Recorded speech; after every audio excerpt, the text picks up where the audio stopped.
السلام علیکم ورحمۃ اللہ وبرکاتہ۔ پیارے مسلمان بھائیوں، بہنوں، بیٹوں اور بیٹیوں، میں غلام مصطفیٰ اپنے چینل پیام اسلام سے آپ کی خدمت میں حاضر۔ درس قرآن کے سلسلہ میں آج کا ہمارا سبق سورۃ توبہ آیت نمبر 3 پر مشتمل ہے۔ اعوذ باللہ من الشیطان الرجیم، بسم اللہ الرحمن الرحیم۔ وَأَذَانٌ مِّنَ اللَّهِ وَرَسُولِهِ إِلَى النَّاسِ يَوْمَ الْحَجِّ الْأَكْبَرِ أَنَّ اللَّهَ بَرِيءٌ مِّنَ الْمُشْرِكِينَ وَرَسُولُهُ وَإِن تُبْتُمْ فَهُوَ خَيْرٌ لَكُمْ وَإِن تَوَلَّيْتُمْ فَاعْلَمُوا أَنَّكُمْ غَيْرُ مُعْجِزِ اللَّهِ وَبَشِّرِ الَّذِينَ كَفَرُوا بِعَذَابٍ عَلِيمٍ۔ 8 ہجری کو جب مکہ فتح ہوا تو مسلمانوں پر جو بیت اللہ میں داخلہ، عبادات یا طواف و حج و عمرہ کی جو پابندیاں تھیں وہ تو پھر از خود ختم ہو گئیں۔ تو اس سال مسلمان حج تو نہ کر سکے۔ اگلے سال 9 ہجری کو آپ صلی اللہ علیہ وسلم نے حضرت ابو بکر صدیق رضی اللہ تعالیٰ عنہ کی رہنمائی میں ایک وقت ایک قافلہ حج کے لیے بھیجا، اور اس سال مشرکین بھی حج میں شریک تھے۔ تو وہ مسلمانوں نے اپنے طریقے پر حج کیا اور مشرکین نے اپنے طریقے سے۔ اب ان آیات میں مشرکین پر حج کرنے کے لیے آئندہ کے لیے پابندی لگا دی گئی۔ ان آیات کے نزول پر آپ نے حضرت علی کو پیچھے روانہ کیا۔ ابو ہریرہ فرماتے ہیں کہ 10 ذی الحج کو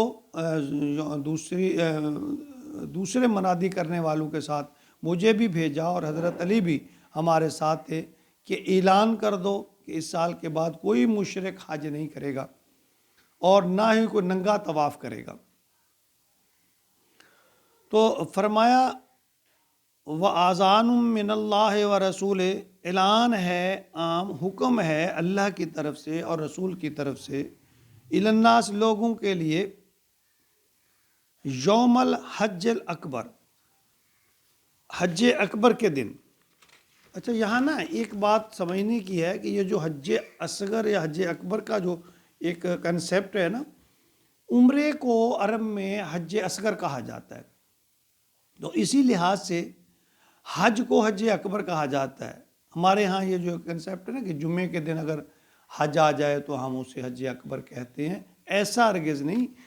بس حج کو عرب میں اس کو حج اکبر کہا جاتا ہے، اور صحیحین کی حدیث ہے، یعنی بخاری اور مسلم میں ہے کہ یوم حج اکبر جو ہے وہ ذی الحج کا ہی، یعنی وہ 10 تاریخ ہے۔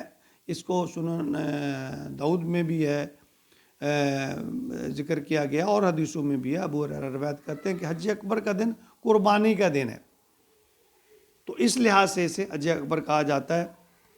ان اللہ بریء من المشرکین ورسولہ، ان اللہ کہ اللہ بری ہے مشرکوں سے، اور رسول اور اس کا رسول، یعنی اللہ اور اس کا رسول مشرکوں سے بری ہے۔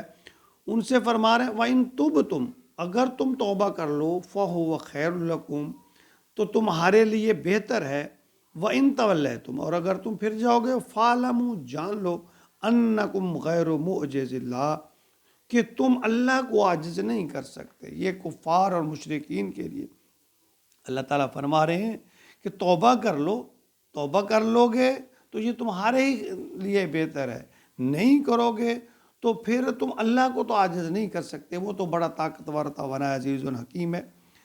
آگے فرمایا بشر الذین کفروا، اے نبی، اے میرے محبوب، بشر الذین، بشارت دیجئے کافروں کو، بعذاب علیم، دردناک عذاب کی۔ یعنی یہاں ایک قسم کا ذرائع تفنن یا مذاق کہا گیا ہے کہ پھر تمہیں خوشخبری ہو عذاب کی، اگر تم میری اس بات کو، اللہ فرماتے ہیں، نہیں مانو گے، اس پر نہیں عمل کرو گے۔ دیکھیں، اس کے بعد مشرکوں کو شرک سے پاک کرنے کا علم بلند ہوا، تاکہ بیت اللہ کو اور پھر پورے جزیرہ عرب کو شرک سے پاک کیا جائے۔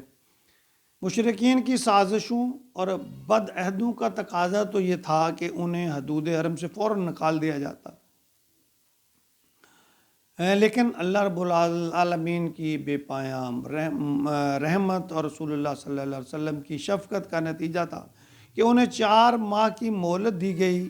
حدود حرم سے انہیں نکالنا اس لیے بھی ضروری تھا کہ امت مسلمہ کا روحانی مرکز نجاست اور سازشوں سے ہمیشہ کے لیے اس کو پاک کیا جائے۔ تو اسلام کا غلبہ ہو چکا تھا، اللہ نے رسول اللہ صلی اللہ علیہ وسلم اور آپ کی جماعت کو فتح و نصرت سے نوازا، مکہ فتح ہو چکا تھا، مشرکین مغلوب ہو گئے تھے اور اقتدار مسلمانوں کے ہاتھ آ گیا تھا۔ تو حج اکبر یعنی یوم نحر، قربانی کے دن مشرکین سے برات کا اعلان کر دیا گیا، اور اللہ اور اس کے رسول ان مشرکوں سے بری الذمہ ہیں۔ کوئی عہد اور کوئی میثاق اب باقی نہیں رہا۔ مشرکین کو حدود حرم سے نکلنے کے لیے کہہ دیا گیا، حج کرنے اور مسجد حرام کے قریب بھی آنے سے روک دیا گیا۔ دوسری طرف انہیں توبہ کی ترغیب دلائی گئی کہ اگر وہ اپنی غلطیوں کا اعتراف کرتے ہوئے توبہ کرتے ہیں تو ان کے لیے یہ بہتر ہے، ورنہ سخت نتائج ان کو بھگتنے پڑیں گے۔ ان کا اندیا دے دیا گیا کہ اب مشرکین دنیا میں ذلیل و خوار ہوں گے اور آخرت کے دن بھی سخت عذاب کے مستحق۔ اللہ نے ان آیت میں مشرکین کو خطاب خبردار کیا ہے کہ اللہ کو عاجز نہیں کر سکتے، ہرا نہیں سکتے۔ اگر باز نہیں آؤ گے تو تمہارے اعمال کے سبب تمہیں سخت عذاب دیا جائے گا۔ اور یہاں یہ بات بھی دیکھنے کی ہے کہ اگر اللہ مشرکین کو توبہ کرنے پر، معافی مانگنے پر اللہ انہیں معاف کر دیتے ہیں۔ اللہ فرماتے ہیں وَإِن تَوَلَّوْا یعنی وَإِن تُبْتُمْ فَهُوَ خَيْرٌ لَكُمْ، تمہارے لیے بہتر ہے۔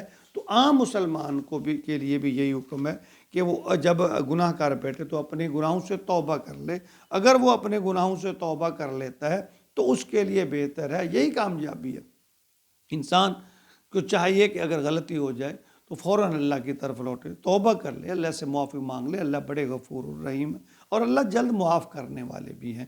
اللہ ہمیں اپنی غلطیوں پر تہہ دل سے توبہ کرنے کی توفیق عطا فرمائے، آمین یا رب العالمین۔